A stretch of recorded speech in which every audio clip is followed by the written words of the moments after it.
Delhi university में PhD कर रहे अब्दुल नासिर आज बेहद बेचैन और परेशान हैं, क्योंकि उन्हें ये जानकारी मिल गई कि हुकूमत ने 2022-23 से मौलाना आज़ाद नेशनल फेलोशिप बंद करने का ऐलान कर दिया है।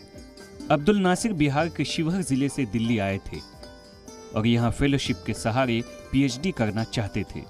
नेट क्वालिफाई किया तो कुछ परसेंटेज की वजह से फेलोशिप में दिक्कत आई, तो फिर कोर्ट का दरवाज़ा खटखटाया। कोर्ट ने फेलोशिप के लिए सही बताया, लेकिन अब हुकूमत ने ही देने से मना कर दिया।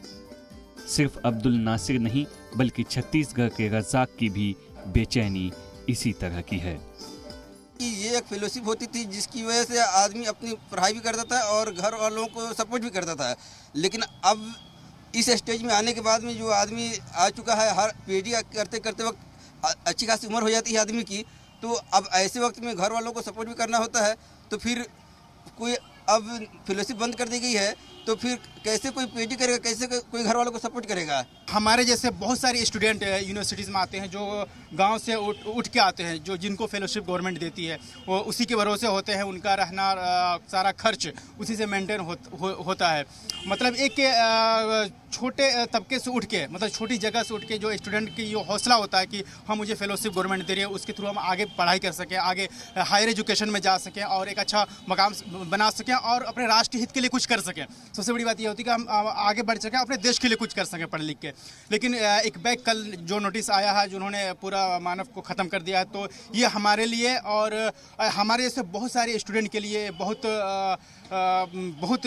दर्द की बात है कि हम आगे अब कंटिन्यू हम पढ़ाई करने में काफ़ी मुश्किलात होंगे और हम आगे की पढ़ाई करने के लिए अब हमें सोचना पड़ेगा कि हम आगे कैसे कर पाएंगे। देखिए, हायर एजुकेशन में वही बच्चा जाता है जिसके पास कुछ फाइनेंशियल बैकअप मौजूद हो। अगर वो नहीं है तो कोई भी बच्चा फाइनेंशियल, क्योंकि उसकी एज इतनी हो जाती है ना कि अब उसका घर का बर्डन पड़ जाता है। तो अगर आप रिसर्च में या हायर एजुकेशन में जाना चाह रहे हैं तो आपको एक फाइनेंशियल आर्थिक बैकअप ज़रूरी है। ये बैकअप आपको स्कॉलरशिप मुहैया कराती है। हम सब जानते हैं कि माइनॉरिटीज़ की जो फाइनेंशियल इस वक्त पोजीशन है, इकोनॉमिक पोजीशन है, वो सब हमारे सामने है। तो ऐसे में गरीब मुस्लिम बच्चे या माइनॉरिटीज़ के बच्चों को ये अगर स्कॉलरशिप नहीं मिलेगी तो इसका सीधा सीधा असर वहाँ के हायर एजुकेशन में एनरोलमेंट पर पड़ेगा। आपको देखिए, पिछले ही साल की रिपोर्ट के मुताबिक 6000 बच्चे इससे जो है फ़ायदा उठा रहे थे। अब वो 6000 बच्चे बंद हो जाएंगे और अगली जो आने वाले जो लोग हैं वो भी उससे जो है फ़ायदा नहीं ले सकते। तो सीधा सीधा असर ये पड़ेगा कि मुस्लिम बच्चों का हायर एजुकेशन में जो एनरोलमेंट कम पड़ेगा। मरकजी हुकूमत ने पार्लियामेंट में बताया कि अक़लियती तलबा को हायर एजुकेशन के लिए दी जाने वाली मौलाना आज़ाद नेशनल फेलोशिप को बंद किया गया है। मरकजी हुकूमत से पार्लियामेंट में पूछे गए सवाल के जवाब में स्कॉलरशिप बंद करने को लेकर जानकारी दी। स्कॉलरशिप बंद किए जाने को लेकर सरकार ने तर्क दिया कि ये स्कीम दूसरी स्कीमों को ओवरलैप करती है।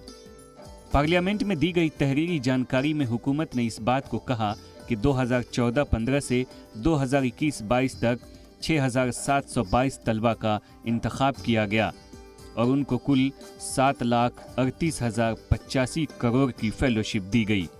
हालांकि पिछले कई महीनों से तलबा को फेलोशिप मिलना बंद हो गया था और अब हुकूमत के इस फैसले से तलबा और ज़्यादा सदमे में आ गए हैं। गरीब तबके के स्टूडेंट्स इसी उम्मीद में दिल्ली या दूसरी बड़े शहरों की यूनिवर्सिटीज़ में रिसर्च करने के लिए पहुंचते थे कि शायद सरकार की इस फेलोशिप के ज़रिए वो आगे बढ़ सकेंगे और हायर एजुकेशन हासिल कर सकेंगे।